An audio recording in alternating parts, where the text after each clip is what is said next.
I'm Shahar Azani, and in the news, anti-Semitism at CUNY, the City University of New York. Jeffrey Lachs, a Jewish professor at CUNY's Kingsborough Community College, decided to resign from the Professors' Union at CUNY. The reason? The union passed an anti-Israel resolution the week before. The resolution, of course, was scathing towards Israel. Part of it read as follows: it condemned the continued subjection of Palestinians to the state-supported displacement, occupation, and use of lethal force by Israel. Things did not look much better at CUNY's Hunter College Silberman School of Social Work, where on May 20th, there was a Zoom class, public Zoom class, attended by hundreds of students.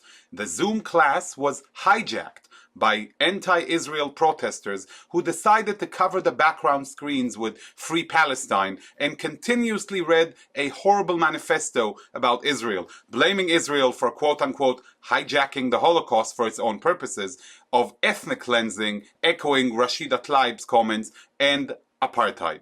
What came worse in that Zoom lecture was that the professors who presided over, some of them at least, were not only quiet in the face of this animosity, but some of them even chimed in and decided to take part in either reading the manifesto or changing their own background to the same Free Palestine.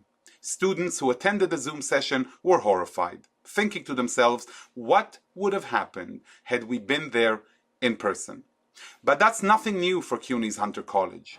A few years ago, in 2016, when a demonstration took place at Hunter College against a tuition hike at the time, the demonstrators came together chanting, "Zionists out of CUNY."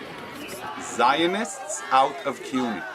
In addition, they were extremely fierce in chanting, "Intifada, Intifada."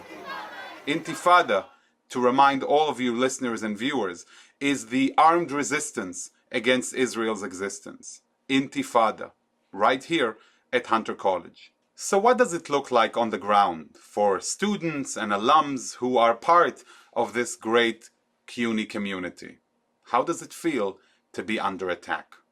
Jessica Shafran is currently a student at the Silberman School of Social Work at CUNY's Hunter College. She's the granddaughter of a Holocaust survivor. Jessica took part in that public Zoom mandatory class on May 20th, 2021 that was Zoom bombed with Free Palestine. Jessica, it's such a pleasure to have you with us. Thank you so much. It's such an honor to meet you and to speak with you. So first of all, please share with our JBS viewers, what was it like to be part of that Zoom class meeting for you? It was truly traumatizing and terrifying. It felt like a modern day pogrom. It was something that I'd never experienced before in my life. So take us through it. What happened? You're joining the Zoom meeting. It's supposed to be, the Zoom class was supposed to be a regular session? It was supposed to be, it wasn't just a regular session. It was about 250 students, and it was supposed to be a celebratory end of year. Congratulations. We have been in school all year through a pandemic remotely. Let's celebrate this moment.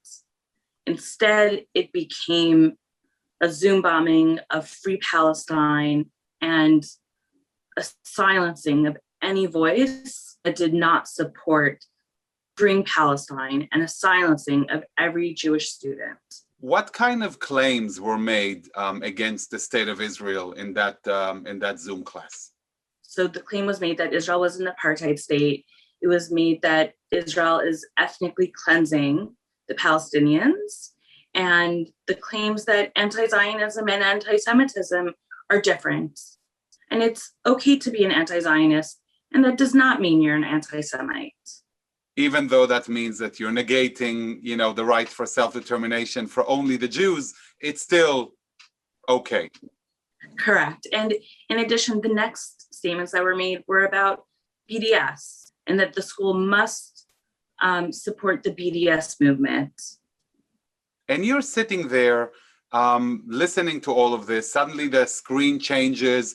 What were the professors' reaction to this? I mean, the students, you were not alone there. You had professors in attendance. How did they react to this onslaught of hate fest against Israel?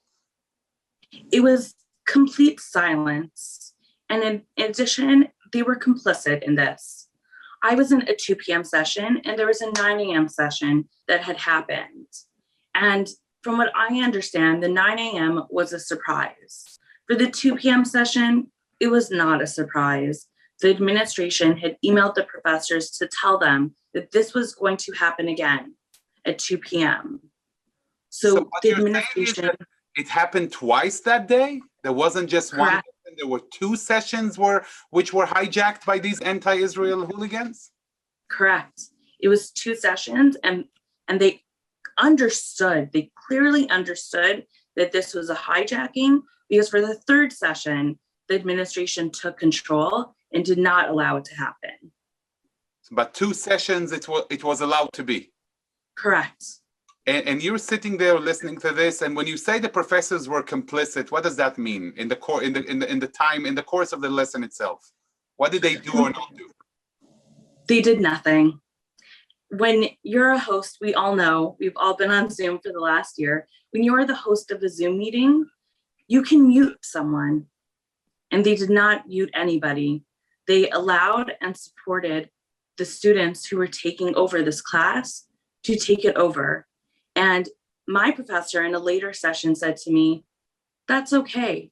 Sometimes extreme protest needs to be done for change to happen. And you may not think it was the right time, but this was the right time in the right place. But it seems to me that there is a profound lack of understanding. Here you are sitting there as a Jewish student through the class that's supposed to be celebratory, as you say, and there is an onslaught on your very identity, on the very right of the Jewish people to have a home of their own self-determination. And this seems to be tolerated by the professors while executed by the students. Did you end up staying through the class? Did you leave? How did you react? I ended up leaving. My grandfather's a Holocaust survivor, and his final closing message and his message to us was always, be on guard. As Jews, we must be on guard. This can happen and will happen again. And I was so shocked. I said, I do not need to be here. I have a choice to walk away. And I did.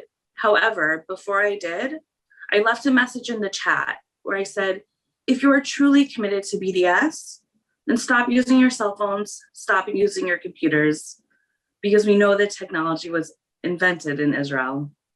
And how are you viewed personally? How do you feel socially when people know that you're Jewish and that you support Israel? And it's got nothing to do with your ability to criticize legitimately Israel's policies, but not in the face of such an onslaught on the very legitimacy of Israel as a state on the world stage. How are you experiencing on a personal level?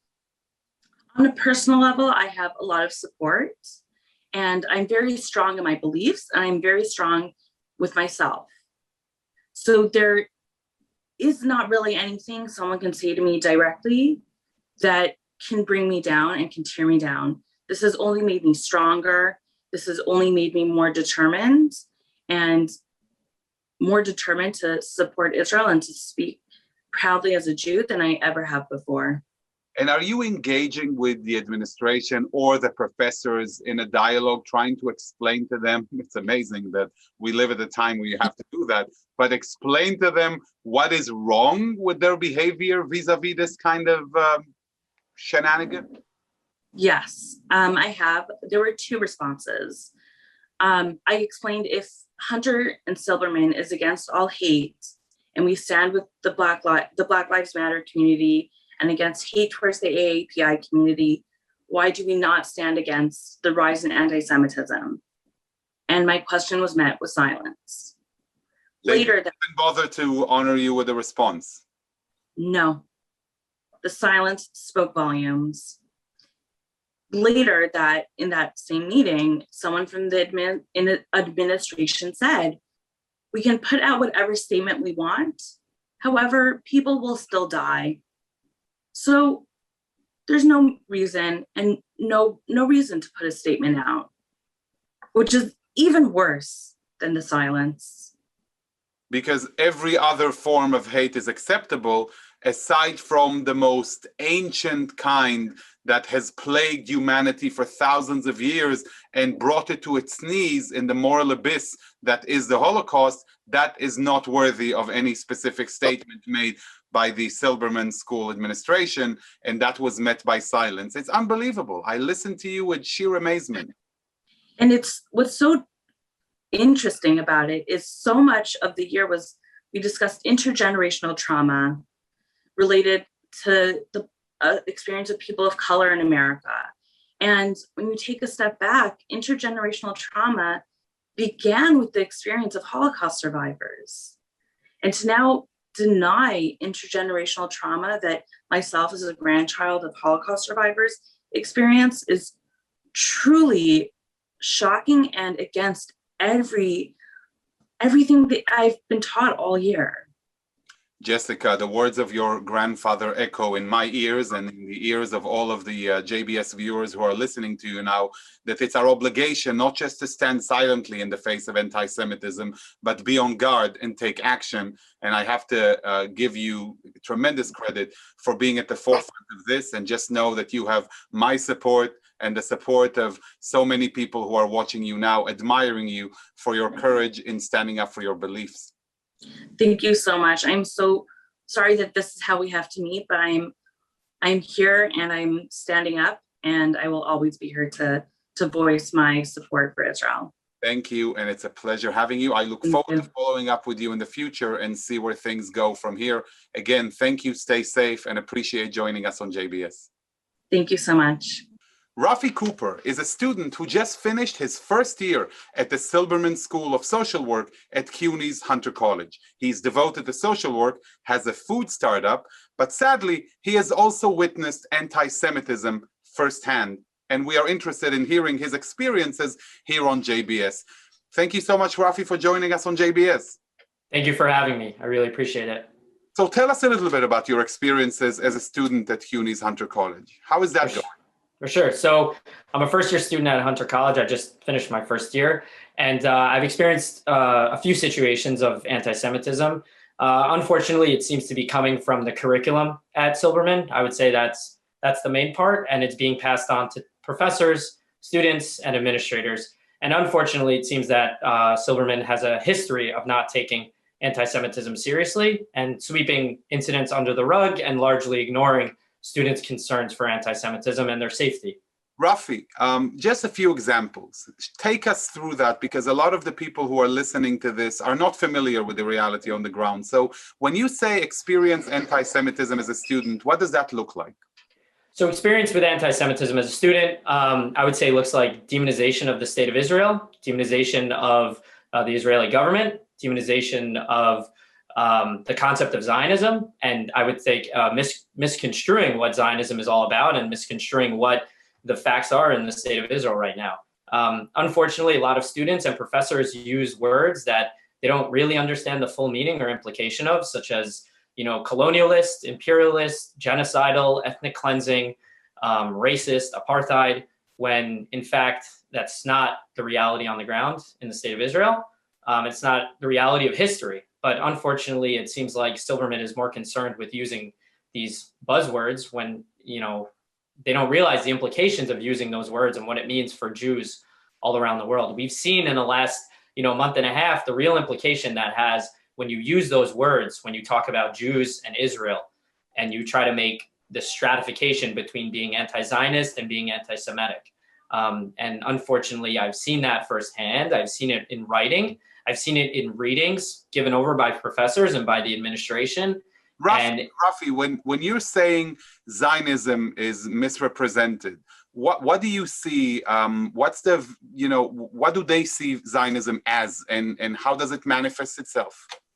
It's a great question. So most of the student body and professors classify Zionism as a white supremacist type of movement and an ethno-state type of movement, when in fact Zionism is no more than the self-determination of the Jewish people. And just like the other cultures have a right to self-determination, and no one questions that, and there's no movement called self-determination for other groups of people. But when it comes to the Jewish state, there's this platform that seems to be legitimized by students by professors, by faculty, by administrators. Do you see this in the spoken language, in the written language? Like how do you see that manifest itself before your eyes? So I've seen it on Zoom chats before. We have a class called Practice Lab that all students in my curriculum, all students in my program are required to take. So Practice Lab is a required class. And in this Practice Lab class, we talk about different isms. So we talk about racism, we talk about sexism, we talk about feminism, and we do cover anti-Semitism, which is, I think totally legitimate and warranted. But in anti-Semitism, in that conversation that we had around anti-Semitism, a lot of students and faculty brought up the fact that, anti-Zionism is not a form of anti-Semitism. And when you ask, in what way have I seen this? We had a reading on anti-Semitism. And the reading on anti-Semitism included a section about legitimizing anti-Zionism as a form of critique of the state of Israel and not a real manifestation of the new anti-Semitism.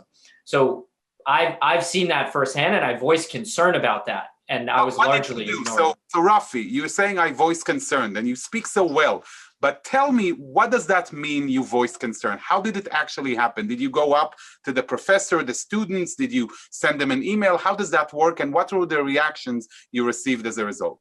So I sent an email to a professor after the conversation around anti-Semitism came up. And in our Zoom chat, actually, there were students who were writing about how, Israel is colonialist and all these just blatant misrepresentation. So at the time in the Zoom chat, when this was happening in our class, I didn't feel prepared to respond because I was just so shocked, honestly.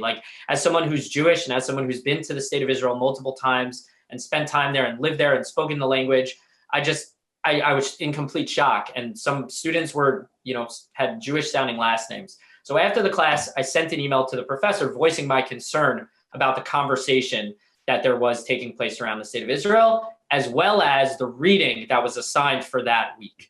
And the professor addressed, kind of tried to hear me out in terms of how I was feeling about the conversation around Israel, but did not address the fact that the reading was, fundamentally just flawed and completely inaccurate. And in my opinion, when you have a reading on anti-Semitism, if it's your one main reading, I don't see a reason why it has to even mention the state of Israel or anti-Zionism.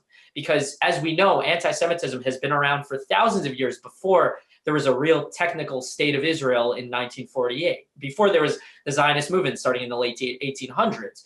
Jews have been persecuted no matter where they are and no matter how they feel about the state of Israel. So I just found that to be just a blatant, misrepresentation of what anti-Semitism is. And that concern... May I refer to you as a fellow Zionist? Yeah, for sure. So let me ask you, walking around the campus, I mean, naturally we had Zoom, but you are going to walk back on campus soon. As a Zionist, as somebody who's not hiding his identity as a proud Jew who believes in Israel's right to exist, how does that make you feel? What kind of reactions do you get? And have you ever had any incident that involved anti-Semitism towards you in any specific manner, physical or abusive, verbally, or any other way? So I wish I could tell you that I felt safe coming back to campus next semester. But I mean, after the incidences that have taken place, that I've seen on that, Thursday that was Zoom bombed, as well as the conversation that I've seen in our Zoom chat about the state of Israel, and for people who feel strongly about supporting the state of Israel, I don't feel safe. And the Hunter and Silberman administration has done nothing to guarantee our safety. They've merely paid lip service to it. And in terms of incidences that I've seen, we unfortunately have a student Facebook group, which is not moderated by the school. So the school won't take any responsibility, obviously.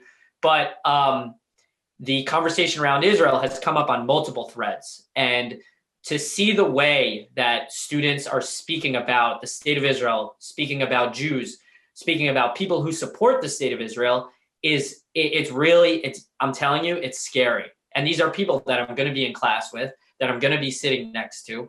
And, it's my prayer that this doesn't come up again. But I know that anytime that there's a mere incident in that area of the world, that I know that, students are going to take that as a green light to start bringing up this conversation and, spouting hatred and bigotry. And the things that they've spouted already. What are you hoping? What are you hoping the administration to do in this regard? What are your expectations of, and also of your professors, really?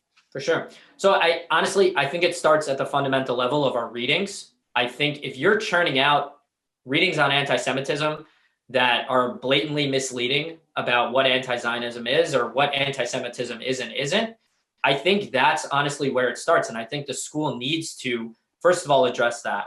I think secondly, I think the school needs to address what took place on Thursday, May 20th, where there was a Zoom that was taken over by pro-Palestinian students. Right. I mentioned at the beginning, yeah. As well as a pro-Palestinian professor, which to my knowledge, that has not been dealt with, and there has been no statement from the school about that. They've said that they're investigating for the last month.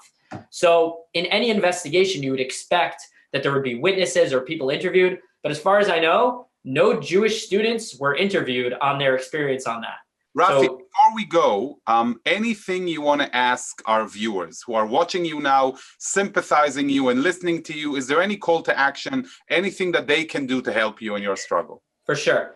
I would say, please reach out to CUNY. If you're a donor to CUNY, to Hunter, Queens, Brooklyn College, Manhattan College, Lehman, I think you have to use your voice as well. I mean, as students, I only have one voice. And I've reached out to the administration, and unfortunately, I've largely been ignored.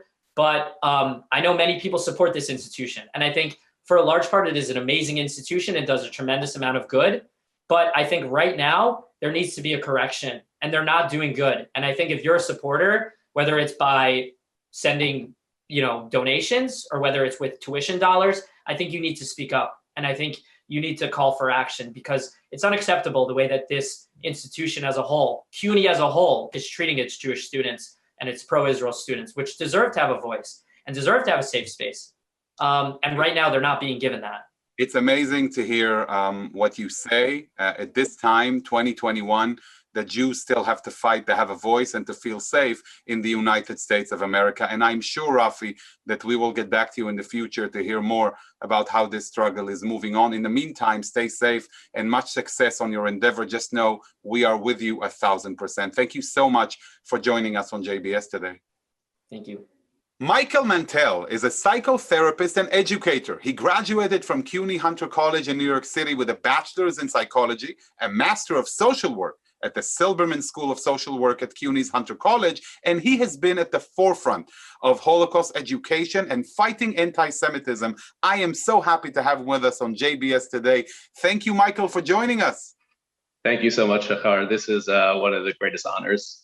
So you will have the opportunity of giving us, our viewers, a perspective on this matter. We heard from the students just a minute ago, from Jessica and from Rafi, but you've been there as an undergrad, you've been there as a graduate student. What does the situation look like with a historical perspective? Sure. I wish I could say that this is something that just started happening, but it goes back decades. When I was an undergrad at CUNY Hunter College, there was even an event with a flyer that was approved by the student senate, which means that it was also sanctioned by the college. The flyer read that 1 in every 500 college students get shot by the Israeli soldiers. This is not even accurate. That would mean that 4,000 Hunter College students per year get shot by Israelis. So this is factually inaccurate. It's hyperbole, and it's slander to the Jewish people. And tell us about the instances that you've witnessed over the years of anti-Semitism and anti-Israel sentiment as a student and as an alum today. Sure. As they say, what happens on campus doesn't stay on campus. As a student and then as an alumnus, both on campus and off campus and online, I experienced anti-Semitism from faculty, staff, students, and alumni, sometimes in more subtle ways and sometimes in blatant ways. The attacks came mostly in the form of offensive, often abusive allegations and name calling, and even ones resulted in destruction of property on college campus. And how was it treated by the administration? What has been your experience with the administration trying to resolve this issue? Yeah, unfortunately, Shahar, not a lot has happened. between at least 2008 until the present, Jewish students and alumni, including myself, have been reporting anti-Semitic incidents to the administration. And on numerous occasions, we've even proposed resolutions to ensure the safety of Jewish students on campus. Semester after semester, the administration has failed Jewish students. They ignored our proposals. They canceled meetings last minute. They took months to reply to emails, and they even denied our request for action. To give you two examples of how the administration unfortunately responded, they approved an article or a reading for the course, for one of the courses, a mandatory course, that had explicit anti-Semitic rhetoric. Also, we asked for a statement, a public statement, to be put forth by the dean of the Silberman School of Social Work, and that was denied on numerous occasions. And what are you hearing from the students? We just heard from two of them, but how are they feeling with regards to everything? Because you have the experience of having gone through this and being active for 2 decades now. What about them?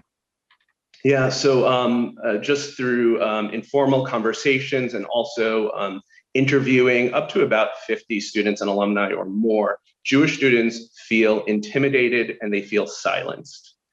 They report feeling completely unsafe on campus, unsupported by faculty and staff, and again, they're afraid to go back in the fall.